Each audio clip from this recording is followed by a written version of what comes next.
사람은 결국 혼자다. 외로움을 견디는 법, 혼자 서는 연습. 여러분, 인생에서 가장 확실한 사실이 뭔지 아십니까? 우리는 태어날 때 혼자였고 떠날 때도 혼자라는 겁니다. 곁에 누군가 있어주면 위로가 되지요. 하지만 잘 생각해 보세요. 내가 아플 때 그 고통을 대신 느껴줄 수 있는 사람이 있습니까? 내가 숨이 끊어질 때 누가 대신 숨을 거둬줄 수 있습니까? 없습니다. 결국 내 인생은 내가 홀로 감당해야 합니다. 그런데 많은 사람들이 이 단순한 진실을 외면합니다. 혼자라는 게 두려워 엉뚱한 데 의지하고 잘못된 인연에 매달립니다. 그러다 더 큰 상처를 받고 삶은 점점 꼬여갑니다. 첫째, 고독은 피하는 게 아니라 받아들여야 합니다. 사람이 아무리 많아도 내 삶을 대신 살아줄 이는 없습니다. 힘내라, 괜찮다 말은 해줄 수 있어도 돌아서면 다 각자의 길을 가는 겁니다.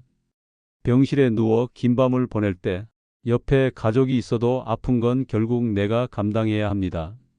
그래서 고독은 피하는 게 아니라 담담히 마주해야 합니다. 둘째, 외로움을 못 견디면 잘못된 인연에 끌려갑니다. 외로움을 달래려고 아무 관계나 붙잡으면 그 인연이 나를 지켜줄까요? 아닙니다.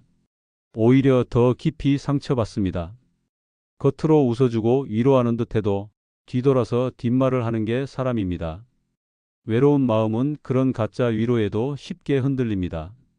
조금만 다정하게 대해주면 금세 마음을 내주고 그러다 기대가 무너지면 더 큰 실망이 찾아옵니다. 특히 나이 들어 외로움을 못 이기고 잘못된 관계에 의지하면 돈을 잃고 마음을 잃고 가족까지 잃는 경우가 많습니다. 실제로 말년의 허전함을 못 이겨서 재산을 다 털리고 인간관계까지 무너진 사람들을 많이 봅니다. 외로움을 못 견디면 결국 내 삶의 주도권을 남에게 내주게 됩니다.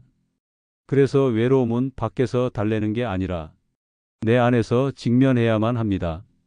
셋째, 홀로 설 수 있어야 진짜 자유롭습니다. 무소의 뿔처럼 혼자서 가라는 말이 있습니다. 이건 남을 끊으라는 게 아니라 내 마음이 남에게 휘둘리지 말라는 뜻입니다. 혼자 밥을 먹어도 괜찮다. 혼자 길을 걸어도 괜찮다. 혼자 있어도 괜찮다. 이런 마음이 자리를 잡을 때 우리는 자유로워집니다. 사람은 누구나 언젠가는 혼자가 됩니다. 배우자가 있어도 자식이 있어도 결국은 각자 떠나고 남는 건 나 혼자뿐입니다. 그 사실을 일찍 받아들인 사람은 흔들리지 않습니다. 누가 곁에 있든 없든 담담히 자기 길을 갑니다. 마지막으로 꼭 기억하세요. 인생이 혼자인 이유는 마지막 순간이 혼자이기 때문입니다. 누구도 죽음을 대신해 줄 수 없지요. 그렇기에 죽음을 직시할 때 삶이 더 소중해집니다.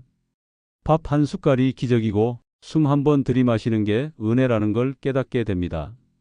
죽음을 인정하면 오히려 삶이 빛이 납니다. 정리하면 고독은 피하지 말고 견뎌야 합니다.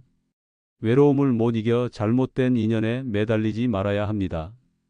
홀로 설 줄 알아야 진짜 자유로워집니다.